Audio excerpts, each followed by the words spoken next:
warahmatullahi wabarakatuh. Bismillah. Assalamualaikum warahmatullahi wabarakatuh. Alhamdulillahilladzi an'amana alaina bi ni'matil iman wal islam. Wa nusalli wa nusallimu ala sayyidina Muhammadin khairil anam wa ala alihi wa sahbihi zawil hukukil wal kiram. Asyhadu an la ilaha illallah wahdahu la syarika lah. Asyhadu anna Muhammadan abduhu wa rasuluhu la nabiyya wa la rasula ba'dah. Allahumma shalli wa sallim wa barik ala sayyidina wa nabiyyina wa habibina wa rasulina wa maulana Muhammad wa ala alihi wa sahbihi ajmain, amma ba'. Qala Allah ta'ala fi kitabihil karim, Rabbi a'udzubika min hamajatis sayatin wa a'udzubika Rabbi ayyahdurun. Shadaqallahul azim. Bapak Ibu hadirin jamaah salat subuh Masjid Baitul Maghfirah yang sama-sama dimuliakan dan dirahmati Allah Subhanahu wa taala. Alhamdulillah wa syukurillah bi ni'matillah. Segala puja dan puja hanya milik Allah Subhanahu wa taala. Hanya kepadanya lah segala pujian akan kembali, yang dengan taufik dan hidayahnya sehingga kita kembali sama-sama dapat hadir berkumpul pada kesempatan yang penuh rahmat ini. Semoga Allah Subhanahu wa taala jadikan segala kelelahan kita, berkumpulnya kita dalam majelis ini sebagai pemberat timbangan amal kebaikan kita kelak di yaumil qiyamah. Amin ya rabbal alamin. Salawat dan salam senantiasa tercucur dan tercurah pada qudwahul uswah Rasulullah Muhammad sallallahu alaihi wasallam, yang dengan risalah beliau sehingga sampai hari ini kita masih sama-sama dapat membedakan perkara-perkara yang hak dan yang batil, perkara-perkara yang syar'iyah dan syirkiyah. Semoga kita termasuk golongan orang-orang yang mendapatkan syafaat beliau kelak di yaumil qiyamah. Amin ya rabbal alamin. Bapak Ibu hadirin yang sama-sama dimuliakan dan dirahmati Allah Subhanahu wa taala, insyaallah pada kesempatan pagi hari ini kita melanjutkan pembahasan kita terkait dengan alasan jin masuk ke dalam tubuh manusia yang keempat atau yang terakhir ya. Insyaallah mudah-mudahan bisa selesai ya, karena kalau saya hitung-hitung sudah 6 kali pertemuan hanya membahas tentang alasan jin masuk ke tubuh manusia. Ini belum selesai Pak ya. Insyaallah saya ingatkan kembali, yang pertama sebabnya karena jin memiliki nafsu, yang kedua adalah karena jin memiliki dendam, yang ketiga karena jin menjadi sebuah tekad yang memang dia ingin lakukan kepada bangsa manusia, dan yang terakhir alasan jin masuk ke tubuh manusia karena perintah tukang sihir. Ya, pada pada pertemuan sebelumnya sudah kita bahas terkait hal-hal yang berkaitan dengan sihir ya. Insyaallah mudah-mudahan bisa tuntas hari ini. Di antara pembahasan berkaitan dengan sihir juga nanti akan kita bahas tentang santet, teluh, tenung dan pelet ya. Bagaimana cara tukang sihir atau penyihir itu mendatangkan jin? Ya, kita akan berbicara tentang jin masuk ke tubuh manusia itu karena perintah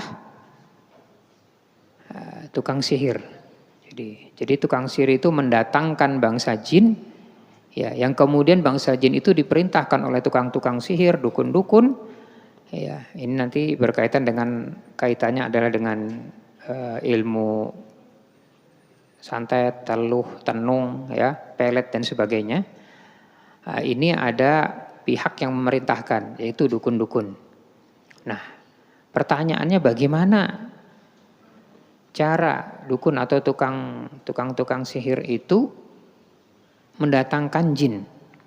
Paling tidak ada 6 cara.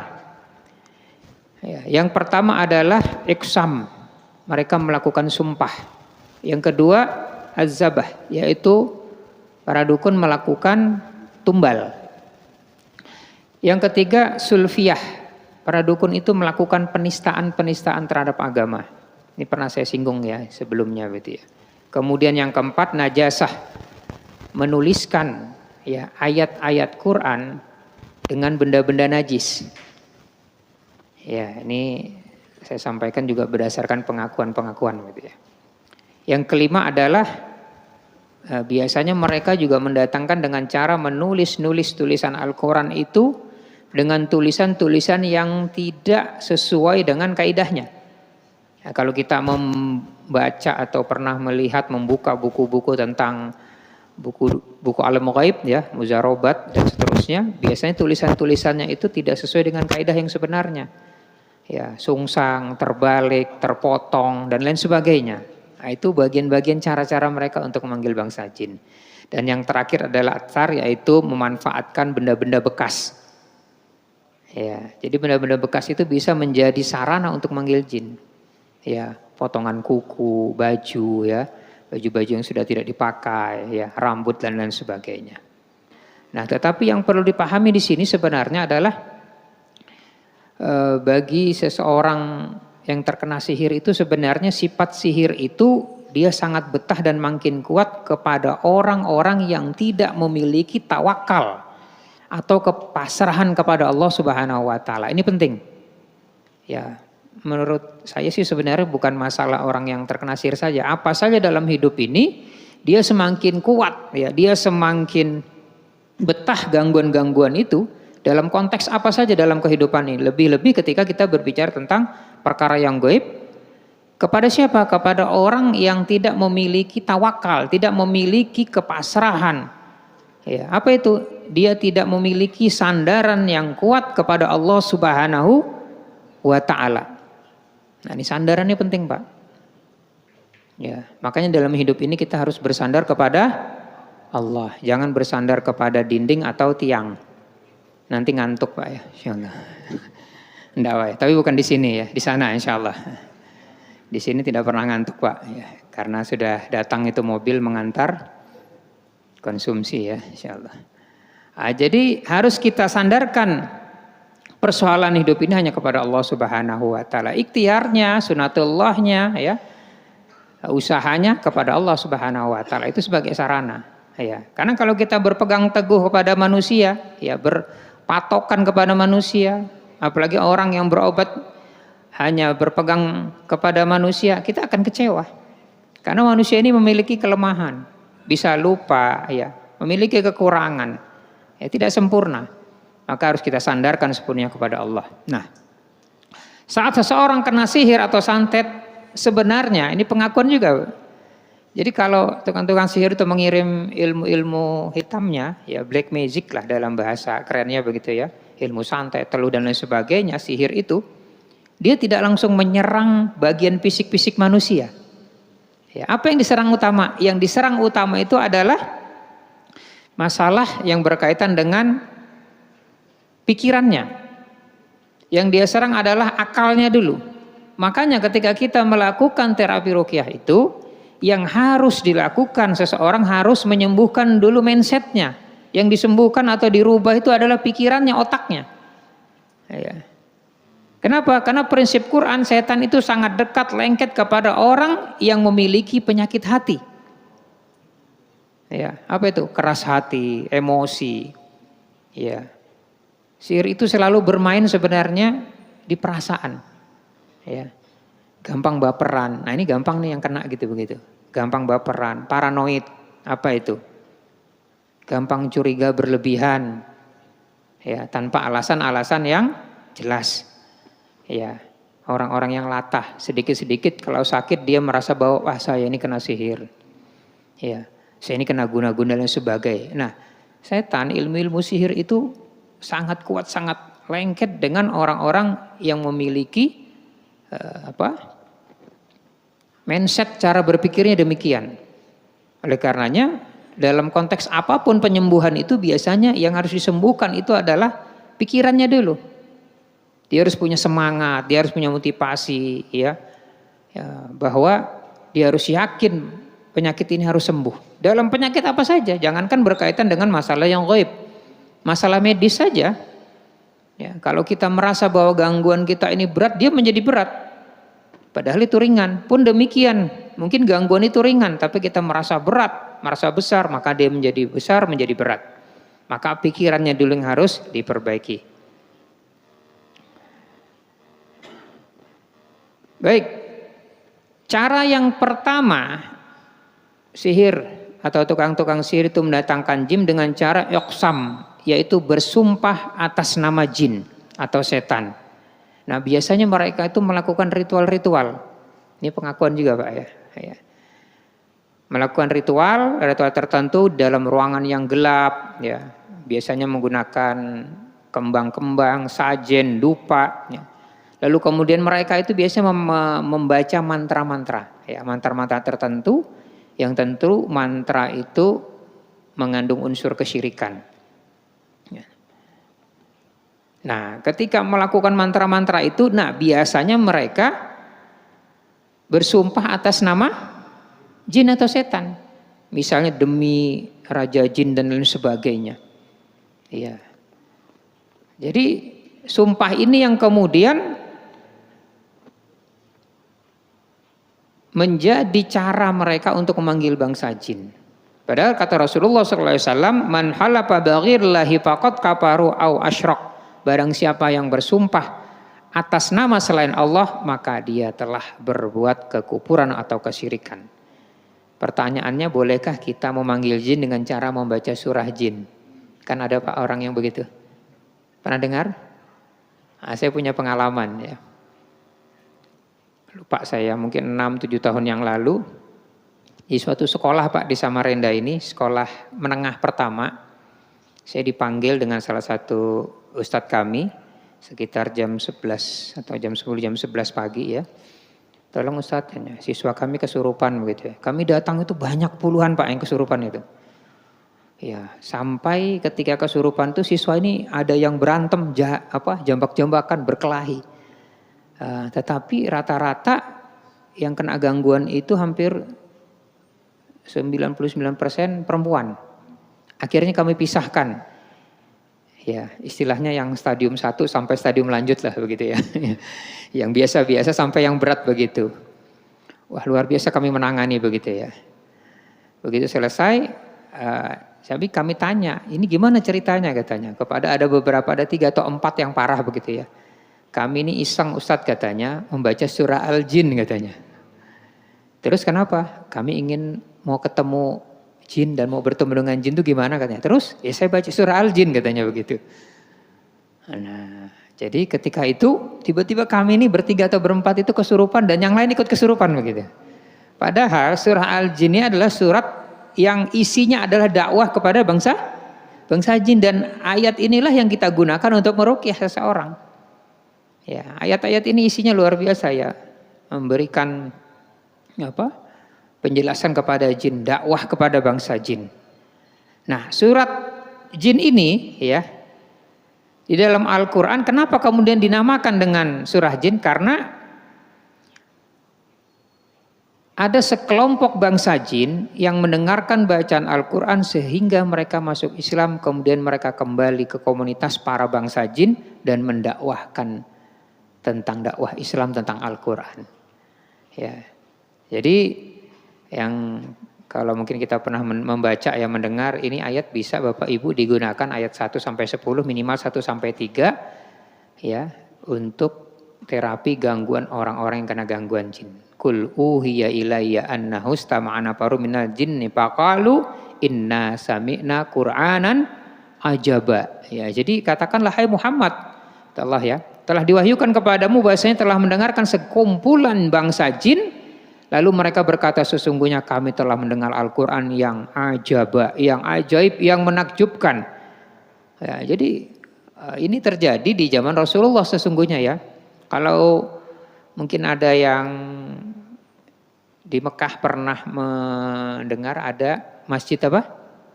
Masjid jin ada itu Pak ya, di daerah Ma'la Pak ya.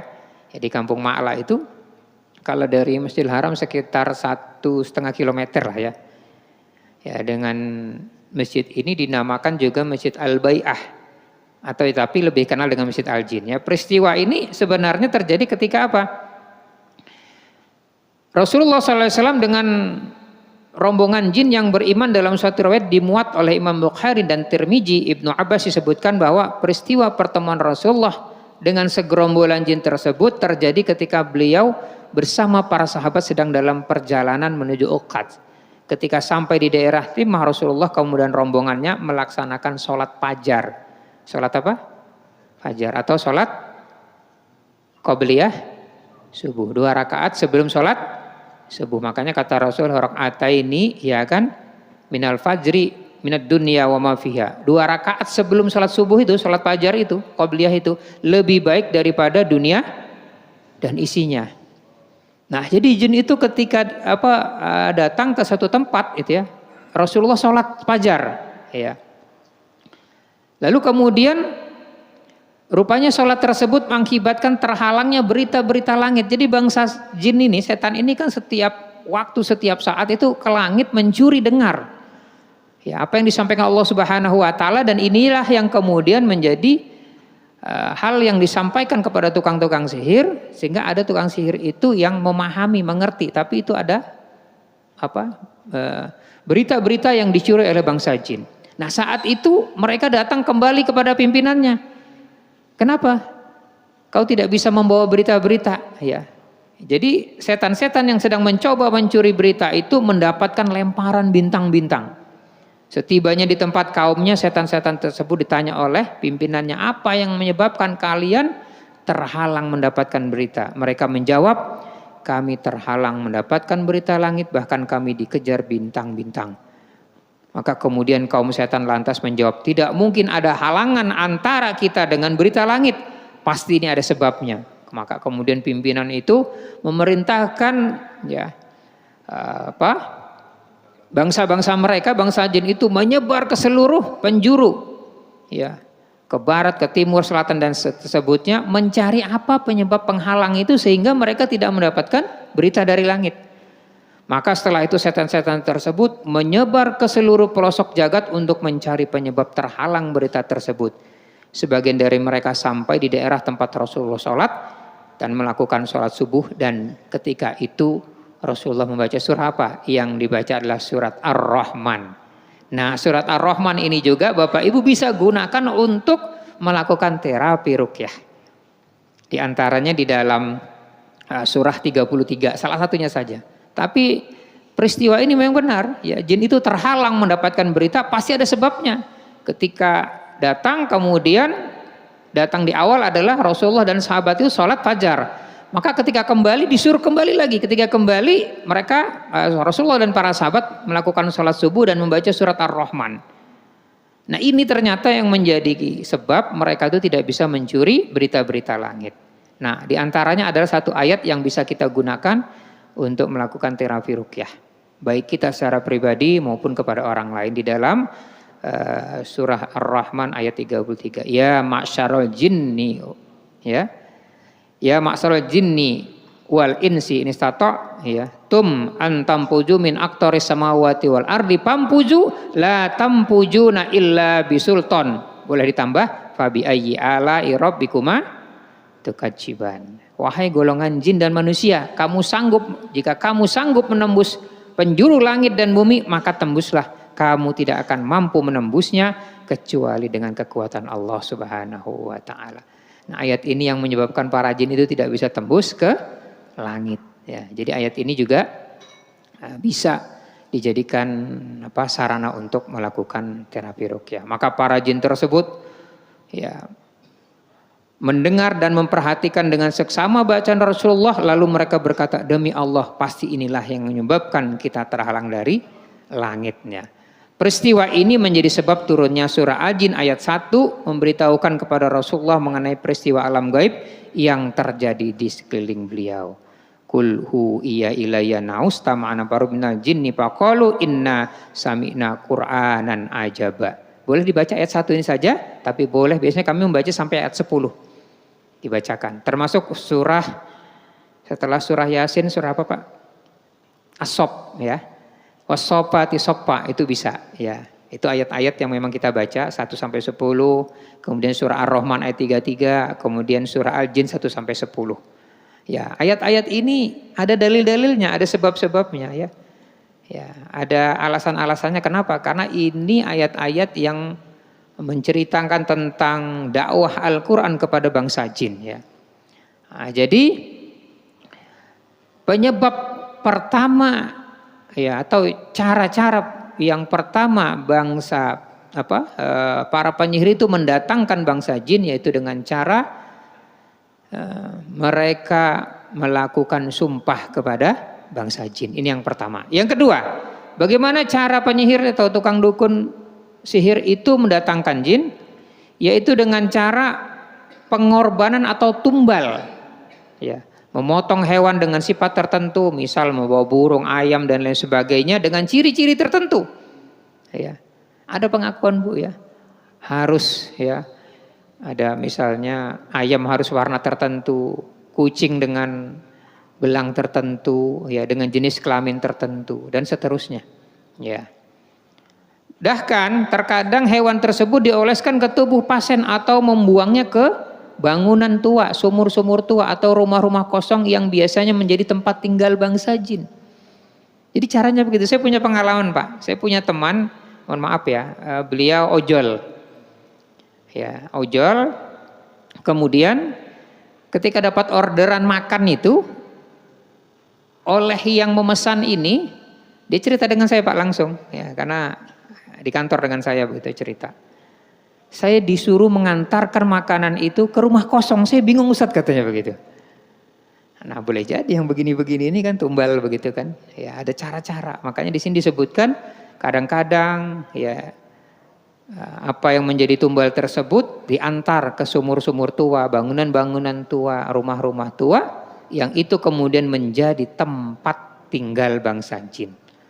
Karenanya Rasulullah SAW bersabda, "La'anallahu man jabaha li ghairillah." Allah melaknat orang yang menyembelih binatang untuk selain Allah Subhanahu wa taala. Ya, insyaallah kita percepat saja. Ini yang kedua. Yang ketiga dengan cara sulpiah melakukan penistaan. Ya, saya pernah mendapatkan pengakuan pasien yang kesurupan yang ketika diruqyah kena gangguan sihir ya. Jadi jin ini kita tanya, kenapa kemudian engkau mau menjadi pesuruh-pesuruh ya. Jadi prinsipnya adalah semakin besar kezaliman tukang sihir ini kepada Allah Subhanahu wa taala, maka semakin besar kekuatan yang didapatkan oleh tukang sihir ini atau yang diberikan bangsa jin. Apa kata mereka? Mereka itu meletakkan mushaf di kedua kakinya dalam kondisi seperti sepatu. Jadi mushaf Al-Qur'an itu ya, lembaran-lembaran Al-Qur'an itu diambil lalu kemudian ditaruh di telapak kaki seperti sepatu, lalu kemudian dengan posisi seperti itu mereka masuk ke kamar mandi. Ya. Kalau kemudian masuk ke WC dan membaca mantra-mantra tertentu. Ya, mohon maaf, bahkan ada yang mau Al-Qur'an ini ya mereka kencingi ya, buang air besar dan seterusnya. Jadi semakin besar maksiat yang dilakukan, maka semakin besar juga kekuatan yang didapatkan oleh bangsa yang diberikan oleh bangsa jin kepada tukang sihir ya. Selanjutnya ketika dia masuk katanya kemudian dia keluar lagi dan duduk di sebuah ruangan. Setelah itu dia menyuruh jin untuk melakukan apa saja yang menjadi kehendaknya, maka jin pun akan segera mentaati dan menjalankan semua perintahnya. Jadi cara yang ketiga itu dengan cara apa? Yaitu melakukan penistaan. Semuanya itu dimaksudkan untuk mencari keridhaan bangsa jin. Yang keempat, yaitu dengan cara najasah, menulis ayat-ayat Al-Qur'an dengan sesuatu yang najis. Ya, ada pengakuan juga nih Pak ya. Nah, tukang sihir biasanya mengundang jin dengan cara menulis ayat-ayat Al-Qur'an dengan darah haid atau dengan benda-benda najis lainnya. Kemudian membaca mantra-mantra hingga jin yang diinginkan datang, lalu memerintahkan untuk melaksanakan ya apa yang menjadi keinginan tukang sihir. Ya, bahkan pengakuannya begini Pak, dia bilang, kalau saya iseng itu katanya foto orang yang mau saya ganggu itu, ya saya olesin itu wajahnya dengan darah haid itu katanya begitu. Udah itu cepat sudah katanya begitu ya. Nah ini menguatkan hipotesis bahwa jin itu sesungguhnya suka dengan benda-benda najis, utamanya adalah darah haid.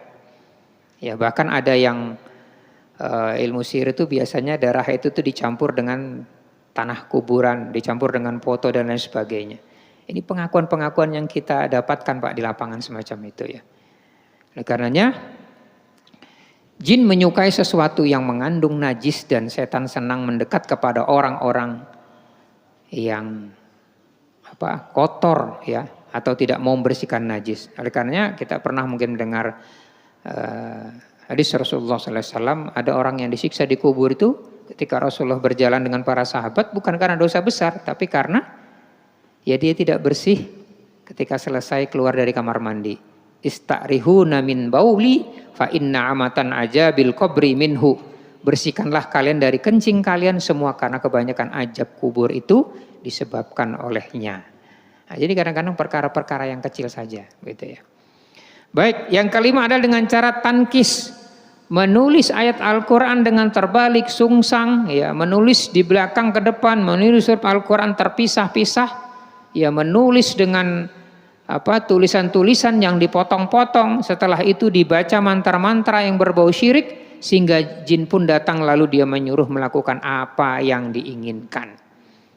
Nah, kalau kita sering, mohon maaf ya, bukan kita ya, atau siapa mungkin yang pernah melihat kalau kita mendapatkan jimat-jimat itu ya, coba dibuka saja itu. Biasanya kan tulisan-tulisan yang tidak jelas begitu ya, tulisan-tulisan Arab ya, yang terpotong-potong, yang terputus-putus, yang kadang-kadang kita juga tidak tahu maknanya. Nah, padahal hal itu biasa saja, tapi karena kemudian melakukan ini dalam tujuan-tujuan tertentu, niat tertentu, dengan cara-cara tertentu, maka bisa mendatangkan jin. Ustadz, kami pernah punya pengalaman Pak Bu ya, meruqyah seseorang yang saat itu kesurupan. Ketika ditanya siapa kalian, saya jin. Ada berapa? Ada 2. Siapa nama kalian? Ya biasalah standar Pak ya. Kita nanya itu biasa begitu ya. Siapa kalian? Kenapa? Dan sebagainya. Itu standar saja begitu. Ada 2. Siapa nama kalian? Dia bilang saya Al-Latif. Satunya siapa? Al-Jabar. Oh bagus kan?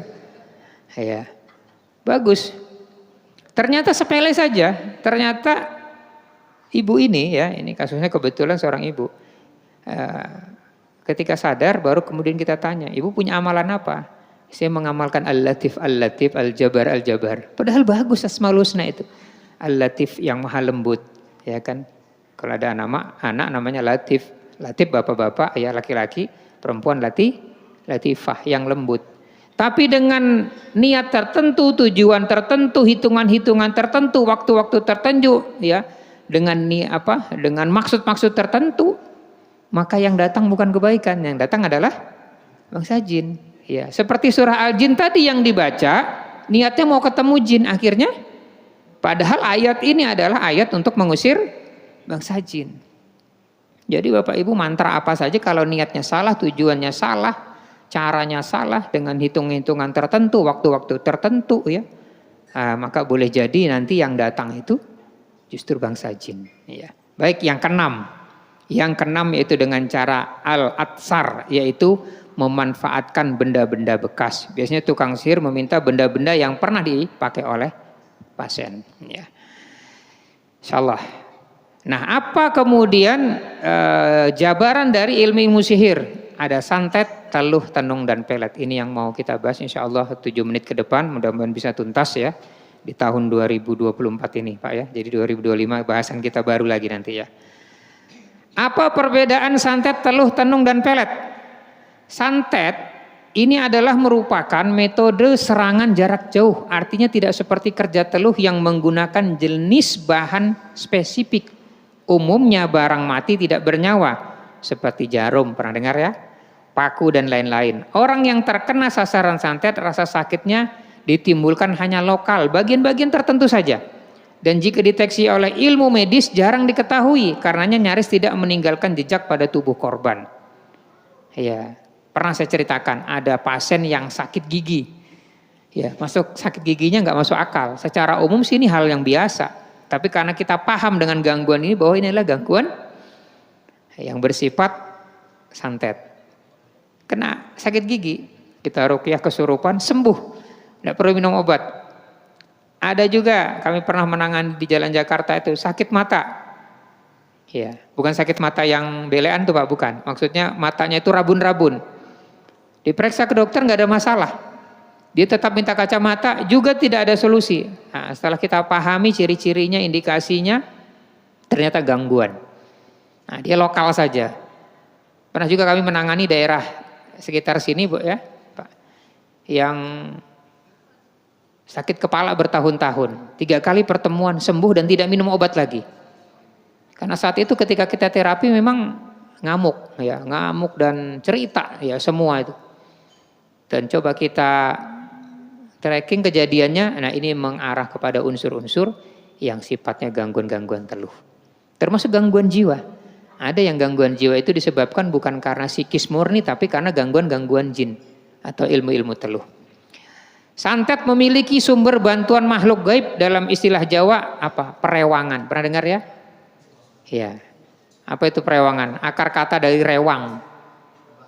Ya, Bapak Ibu kalau di Jawa, masihkah di sini, Bu? Lagi mana? Lagi rewang. Ya kan? Apa itu rewang itu? Rewang itu berasal dari kata adalah bantuan atau membantu. Dalam dunia gaib disebut perewangan. Sesuatu yang memberikan bantuan. Nah, itu namanya perewangan. Ya. Bukan berarti Bapak Ibu lagi rewang berarti Bapak Ibu perewangan, bukan. Itu akar katanya saja. Maksudnya rewang itu adalah bantuan atau membantu begitu. Diambil dari akar kata semacam itu ya. Nah, terdapat 2 perbedaan ilmu yang bisa digunakan ya untuk menyantet. Ada ilmu yang disebut dengan black magic. Ya. Ilmu sihir yang bersifat hitam. Disebut dengan black magic. Ya. Kalau black magic dan apalagi satunya yaitu white magic, ilmu putih. Ya. Kalau white kopi nggak ada ya, nggak nyambung ya. Nah, apa jenis-jenis santet atau macam-macam santet?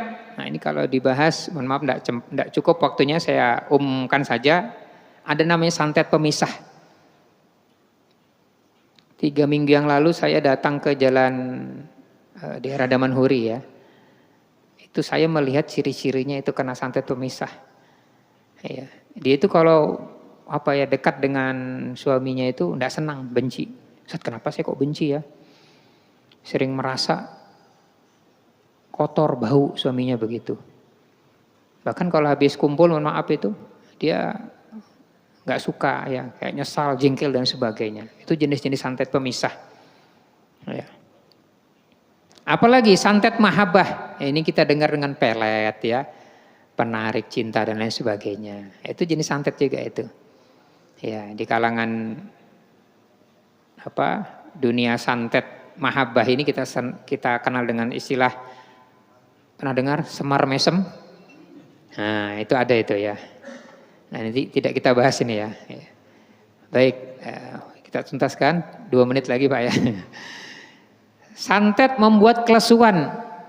Ada tidak? Ada itu santet. Saya pernah datangi orang Pak di Jalan M Yamin. Kenapa Ustaz suami saya begini? Suami juga ngomong. Tidak bisa lagi kumpul begitu. Sang suami ada itu santet-santet semacam itu. Ya, tidak kita bahas, cuma kami sampaikan tentang jenis-jenis santet saja. Ada tadi mahabbah ya, kemudian pemisah, santet pembuat kelesuan ya. Kalau Bapak habis lembur semalam penuh lesu itu lain lagi Pak ya. Nah, tidak perlu diruqyah itu. Istirahat saja. Ada kemudian santet dia merasa mendengar panggilan-panggilan gaib. Ya. Lalu mendatangi suatu tempat, lalu kemudian pergi, bahkan sampai kemudian menyuruhnya untuk loncat di suatu tempat ada. Saya pernah menemukan Pak malam-malam itu, saya ditelepon sekitar jam 11, jam 12 malam itu, istrinya lari, lalu kemudian loncat ke Sungai Mahakam. Dulu ada Pak SPBU yang dekat taman langit itu Pak, yang tepian itu ada SPBU Pak ya, sekarang tutup itu, yang jadi tempat parkir itu. Di situ Pak saya panggil itu. Ada bisikan-bisikan Ustadz katanya. Kebetulan rame anak-anak muda malam itu kumpul di situ, tempat ditangkap. Nah, bisikan-bisikan begitu. Saya datang jam 12 malam. Lalu kemudian ada santet pendarahan. Ada. Saya pernah menemukan pasien di Balikpapan itu, setelah bertemu dengan kami, saya hanya suruh meminum terapi teh herbal dari daun bidara. Sembuh. Ya, sembuh. Yang lucu lagi ada pasien kalau dia staycation, mau ketemu, mau kumpul dengan suaminya, selalu plek-plek begitu. Nah, ini saya tangani juga ini. Harusnya kemarin malam Kamis karena saya lagi kurang sehat, batal pertemuannya begitu. Lalu yang selanjutnya, yang ketujuh, santet penghalang pernikahan jodoh. Ada. Saya pernah mendatangi, mungkin 10 tahun yang lalu saya ke daerah Muarakaman, saya ke sana. Ya, itu habis nikah itu malamnya langsung tidak mau kumpul dan benci. Ya, sampai kemudian 3 bulan karena suaminya bekerja di sini dan saya datang ke sana. Setelah datang ke sana, ketika saya terapi, berapa hari kemudian saya ditelepon oleh keluarganya, dia mau sudah Ustadz kumpul dengan suaminya, padahal selama 3 bulan itu tidak mau. Pasca menikah malam itu, nah itu yang disebut dengan santet penghalang pernikahan atau perjodohan. Dan yang terakhir adalah santet al-ain, mata yang dengki. Nah ini ain ini bahasanya khusus, panjang dan sangat menarik sesungguhnya ketika kita membahas tentang hal-hal yang berkaitan dengan santet yang berkaitan dengan ain. Baik, sedikit lagi Bu ya, karena saya tuntaskan. Yang kedua jenisnya adalah teluh. Teluh adalah salah satu metode serangan jarak jauh yang hampir sama dengan santet, namun kebalikan dari metode santet dan identik dengan unsur yang bernyawa seperti binatang. Cara kerjanya merubah sesuatu bentuk atau zat tertentu dengan ilmu khusus. Serangan ini dapat dilihat oleh siapapun, orang awam pun bisa melihat. Adapun gejalanya seperti apa? Ada rumah seperti kayak bola api dan seterusnya. Nah itu berbeda tadi dengan santet, ini adalah jenis teluh. Ya. Adapun gejalanya terlihat cahaya seperti bola api yang berwarna merah, ya masuk ke dalam rumah, terdengar benda jatuh ya dari rumah. Nah, itu kalau rumah itu Pak Bu yang seperti kayak ada orang yang melempar benda-benda keras seperti batu, seperti melempar pasir, tanah, seperti ada guncangan atau seperti ada orang yang berjalan. Nah, itu ciri-cirinya. Nah, biasanya korban akan mengalami benjolan-benjolan terdapat sesuatu dalam tubuh, dapat berpindah-pindah tempat saat dikeluarkan. Umumnya wujud binatang seperti cacing, berbagai macam jenis serangga serta binatang-binatang lainnya. Saya pernah Bu menangani orang ya di daerah Bendungan tuh Sempaja ya. Lempake ya.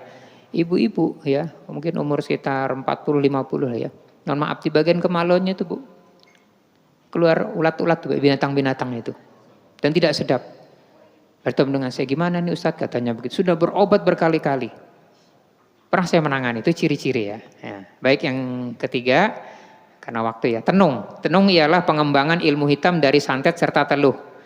Ya, perantaranya tenung bisa memakai barang-barang hidup atau mati buat mengganggu seorang. Metode mengirim ilmu ini umumnya lewat perantara tanah. Ya, jika seorang diserang oleh tenung, salah satu cirinya adalah dikala sedang makan, umumnya korban akan menemukan, nah ini kawat, paku, silet serta beling dalam makanannya. Ya, saya mungkin 3 bulan yang lalu pernah mungkin ya saya ceritakan ketika melakukan terapi yang saya anggap ini adalah gangguan tenung Bu ya. Saat saya minum di air gelas ini saya temukan di dalam itu ada paku bertagar Bu. Sudah mau habis saya minum gitu kan. Saya minum, habis itu saya minum lagi ada di dalam itu. Saya melakukan terapi seorang ya. Saya minum air yang saya minta.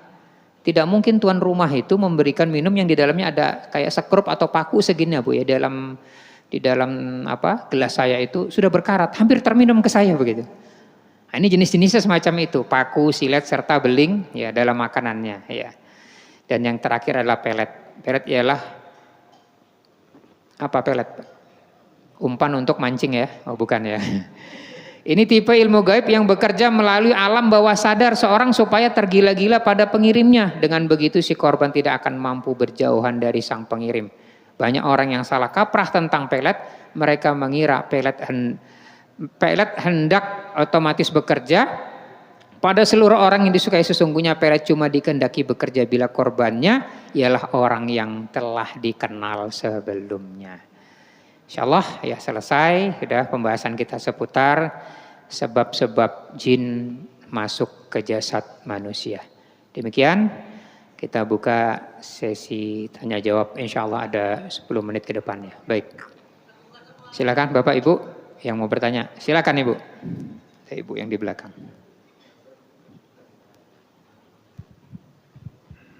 Bismillahirrahmanirrahim. Assalamualaikum warahmatullahi wabarakatuh. Waalaikumsalam. Ustadz, yang ingin kami tanyakan, bagaimana sih adab kita ketika kita ziarah ke makam keluarga, apalagi wali Allah, hingga tidak menyebabkan kesyirikan. Karena kami pernah melihat Ustadz di Pelampian itu ada seorang ibu-ibu mengambil batu di makam itu. Dan dia dibawa pulang, katanya nanti mau dikembalikan lagi pada waktu tertentu. Mohon penjelasannya Ustadz. Terima kasih. Wassalamualaikum warahmatullahi wabarakatuh. Baik, terima kasih. Silakan yang lainnya. Saya tampung dulu biar jawabannya nanti tidak melebar ya. Ada lagi? Bapak silakan.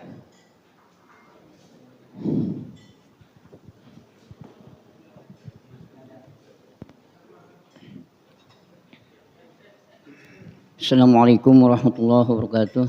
Waalaikumsalam. Ini Ustadz tadi kan tentang Al-Quran yang dibaca surat jinnya Pak ya, Al-Jinnah ya Pak ya. Nah, terus saya itu pengalaman aja. Saya sebelumnya itu saya kadang susah tidur, gelisah tidur. Tapi saya dikasih tahu dengan istri saya tuh coba ambil air wudhu, baca Al-Quran gitu. Nah sementara jin itu bilangnya takut dengan Al-Quran. Tapi begitu saya baca Al-Quran, saya memang alhamdulillah bisa ngantuk, bisa tertidur gitu. Apa itu setannya lari atau setannya yang mengganggu? Bilangnya ada yang bilangnya menggantungi mata, bulu mata kita begitu kan. Padahal Al-Quran itu kan, nah di situ itu Ustaz, saya minta penjelasan insyaallah. Assalamualaikum warahmatullahi wabarakatuh. Waalaikumsalam. Boleh satu lagi?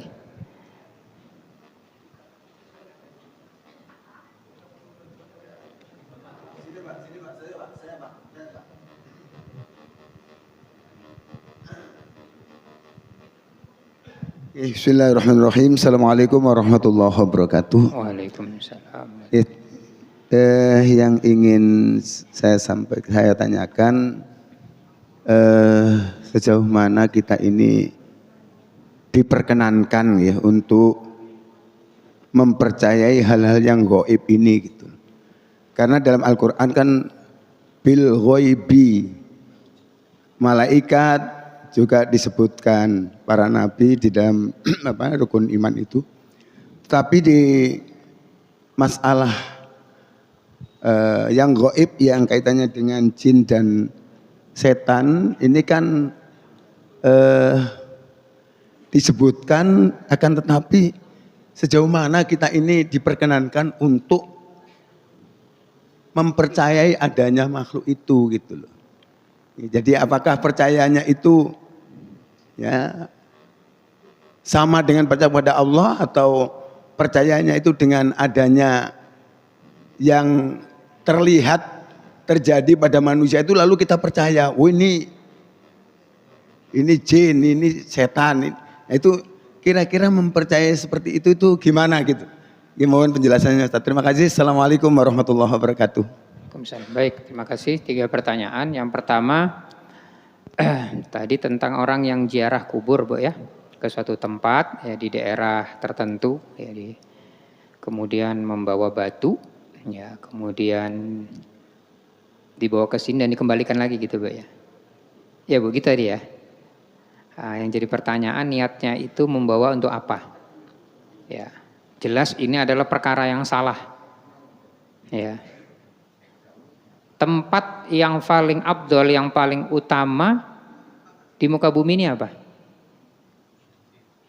Masjid. Dan yang paling utama lagi, Masjidil Haram. Masjidil Haram itu ada apa di tengahnya? Ka'bah. Ya. Yang menutup Ka'bah itu apa? Kiswah. Boleh tidak kita mengambil lembar kiswah itu? Nggak boleh kan? Haram. Bahkan dulu mohon maaf di daerah Sulawesi ada seorang ibu-ibu yang sengaja menggunting kan, ketangkap dan dipenjara. Itu kiswah, Bu. Ya. Didoakan setiap hari orang sholat ya. Tidak ada pernah sedetik pun di sana tidak ada orang ibadah. Kapan berhentinya itu? Saat orang melakukan wukuf kosong itu lalu kemudian diganti kiswahnya, di situ aja. Tapi setelah itu tidak ada, 24 jam, tiap menit, tiap detik. Tidak boleh kita itu. Ini syirik, tidak boleh. Apalagi hanya sekedar, mohon maaf, mengambil batu di tempat tertentu. Ya. Hatta kemudian kita yakini tempat itu memberikan keberkahan dan lain sebagainya. Sebenarnya kita itu beribadah itu syaratnya cuma 2 saja, Bu. Syarat diterimanya amal itu hanya 2. Berapa, Bu? 2. Berapa, Pak? 2. Saya ini kalau ngomong angka 2 sensitif, Pak. Ya, karena 2 ini sesuatu yang disukai oleh bapak-bapak dan tidak disukai oleh ibu-ibu. Paham aja, Pak ya? Yang senyum-senyum paham ini. Iya. Yang pertama adalah niatnya harus karena Allah Subhanahu wa taala. Apapun ibadah itu niatnya karena Allah Subhanahu wa taala. Dalam Al-Qur'an disebutkan ya, tidaklah aku beribadah kepada Allah mukhlisina lahud din ya. Mukhlis ya. Kecuali ikhlas kepada Allah, itu syaratnya. Yang kedua, i'tiba, mengikuti Rasulullah SAW, mengikuti sesuatu yang dicontohkan oleh Rasulullah. Rasul tidak mencontohkan. Ya. Jadi ini sesuatu yang salah. Hati-hati kita dengan yang semacam itu. Ya. Jangankan tempat-tempat tertentu, ibu ke kuburan mana saja, kalau kemudian niatnya salah, boleh jadi itu jadi benar, tapi kebenaran dalam tanda petik. Maksudnya begini, kita diberikan apa yang menjadi niat kita, tapi unsur-unsur jinlah yang kemudian bermain, sehingga kita hati-hati. Bapak pakai cincin saja, ya. Saya pakai cincin juga, Pak. Kalau lagi ngisi tablik akbar pakai cincin juga saya. Ya kan? Ada jenis-jenisnya ya, batu koral, batu apa, batu mana macam-macam ya pakai. Tapi niat kita hanya untuk hiasan saja. Tapi ketika kita meniatkan bahwa ini memberikan keberkahan, perlindungan, penjagaan dan sebagainya. Nah ini unsur syiriknya masuk. Termasuk tadi kasus batu semacam itu. Ya, sebaiknya kita tidak melakukan hal-hal semacam itu. Kita ziarah kubur itu adalah sunnah. Ziarah itu sunnah. Tapi ketika kita ziarah ke kubur itu dengan niat dan tujuan yang salah, dia bukan menjadi sunnah lagi. Nah, jadi harus luruskan dulu akidah. Makanya Rasulullah 13 tahun di kota Mekah itu berbicara tentang apa? Akidah saja. Tidak ada perintah sholat, puasa, zakat itu tidak. Nanti pas Madinah baru begitu. Yang kedua, Bapak susah tidur lalu kemudian membaca surah jin gitu Pak ya. Kok enak tidur Pak ya? Nah, kadang-kadang psikologis juga Pak ya. Ya ada aja orang susah tidur ya. Coba dengari musik ya, tahun 80-an gitu. Ya, psikologisnya. Ya. Tapi sebenarnya bukan persoalan ayatnya Pak ya. Seluruh Al-Qur'an, bahwa Al-Qur'an itu adalah asyifa. Apa saja. Ya, surah apa saja ketika kita membaca Al-Qur'an itu memberikan apa? Ketenangan, memberikan ketentraman kepada orang yang bacanya. Wa nunajjilu minal Qur'ani ma huwa syifaa'u wa rahmatul lil mu'minin wa la yaziduz zalimina illa khasara. Ya.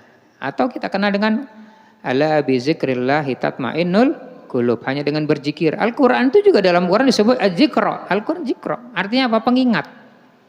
Nah, jadi ayat apa saja, Al-Quran apa-apa, surah apa saja yang dibaca, ya, maka dia akan berpengaruh kepada orang yang membacanya. Dan yang terakhir adalah sejauh mana kita mempercayai perkara-perkara yang gaib, yaitu berkaitan dengan masalah jin gitu Pak ya. Ya tadi sebutkan dalam surah Al-Baqarah ya, alladzina yu'minuna bil ghaib. Ya, orang-orang yang beriman itu percaya kepada yang gaib. Iman itu apa? Ya percaya Pak. Kita cukup mempercayai, tidak usah kemudian kita mencari hal-hal yang ilmu kita tidak sampai ke sana. Ya, kita yakini saja. Contoh, kita sering berpikir bahwa yang disebut dengan alam gaib itu adalah hal-hal yang berkaitan dengan jin, misalnya ya, makhluk-makhluk halus. Surga neraka itu gaib tidak Pak? Gaib. Bagaimana kita membuktikannya? Cukup kita mempercayainya. Alam kubur itu ada siksa kubur dan ada nikmat kubur. Bagaimana kita untuk mempercayainya? Apa kemudian kita mati dulu sebentar, satu malam balik lagi begitu? Nah, atau bawa handphone di dalam dia telepon-teleponan begitu? Gak bisa Pak. Kita yakin. Ya, makanya kita baca doa kan? Ya. Allahumma ja'al fi kuburahum radatan mir riyadil jannah. Ya surga itu apa? Kubur itu taman daripada taman surga dan juga dia taman-taman daripada taman neraka. Cukup kita yakini.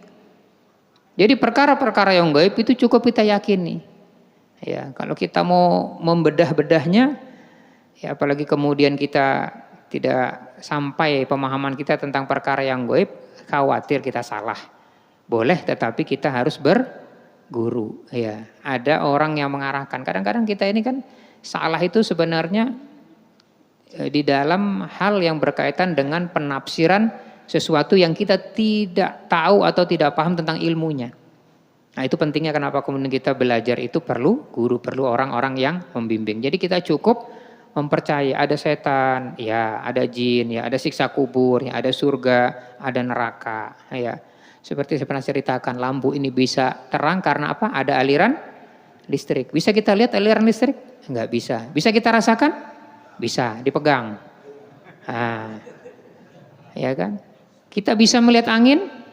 Enggak bisa, tapi kita bisa rasakan. Bisa Ustadz, warnanya merah karena kalau suami saya keroki merah badannya. Nah, itu warna kulit, ya kan? Tapi bahwa angin itu bisa kita rasakan, ada. Ya. Jadi perkara yang gaib itu perlu hanya kita yakini, ya, karena itu bagian daripada keimanan kita kepada Allah Subhanahu wa taala.